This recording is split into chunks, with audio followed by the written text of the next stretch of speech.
Welcome to The Explainer. So today, we're diving into a leadership model that honestly could be a complete game changer, especially in those high-stakes healthcare environments. This whole topic came out of some really powerful discussions in our Culture Council. Think about it. An obstetrical emergency unit or an OR during a really complex gynecologic cancer surgery. These are places where crystal clear communication isn't just nice to have, it's absolutely critical. So, let's kick things off with a question from a former Navy captain, L. David Marquet, that really hits home in a hospital setting. Why is it that a super smart, highly skilled nurse might hesitate to speak up about a patient's vital signs? Or why would a resident not question a senior surgeon's approach during a really tough procedure? The problem isn't the people, it's the system they're working in. The testing ground for all this was the USS Santa Fe. And I want you to picture this. You've got a nuclear submarine stuck underwater for months at a time with a crew that was just completely demoralized. Their whole mindset was just tell me what to do and I'll do it. This isn't just some story about the military. It's a perfect analogy for any team, anywhere, that's under a ton of pressure and has lost its spark. Marquette took one look and realized the problem wasn't his crew at all. It was the leadership structure. A system that, let's be honest, is probably pretty familiar to anyone who's worked in a hierarchical field like medicine. He called this the leader-follower model. And it's basically a relic, right? It comes from the Industrial Revolution, from factories, where all you needed was to coordinate physical work. In this model, you've got one person at the top doing all the thinking, and everyone else is just there to execute. Their value is in following orders, not in thinking for themselves. But here's the thing. For the kind of work we do today, this model is just fundamentally broken. In an operating room, you don't just need hands. You need every single brain in that room to be fully engaged.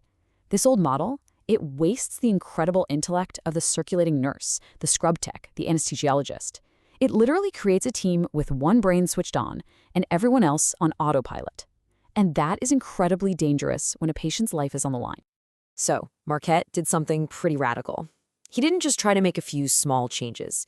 He took the entire model and flipped it completely on its head. He wanted to create a ship full of leaders. And this slide right here shows the core of that shift. You move away from asking for permission, and you move towards stating your intent. The goal wasn't one leader and 134 followers, it was to create 135 leaders.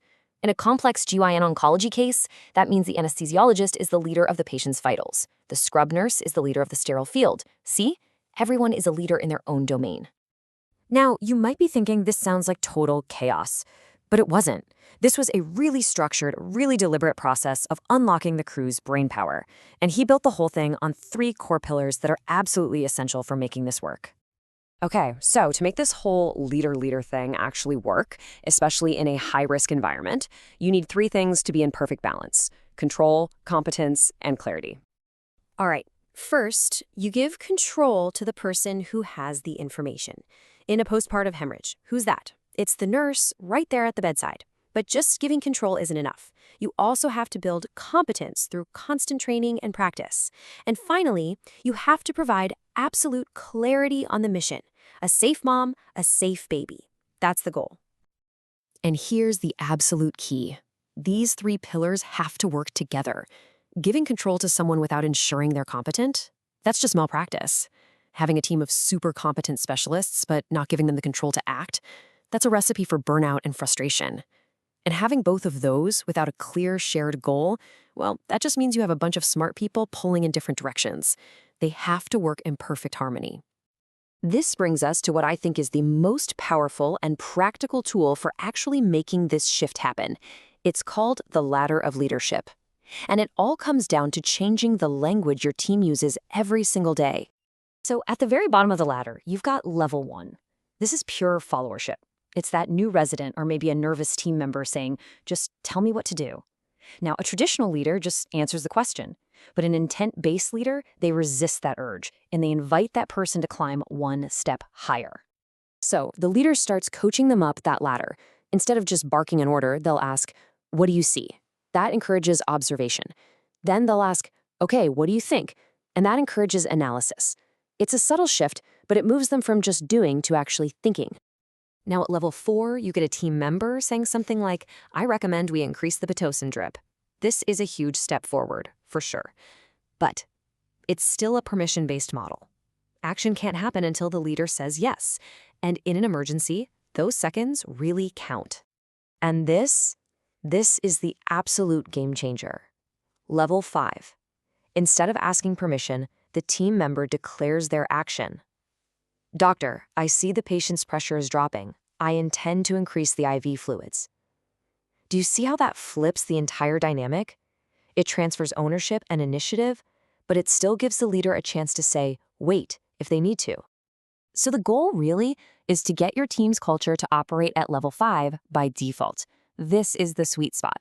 It guarantees everyone is aligned because the plan is stated before the action, but it gives real ownership to the person doing the work.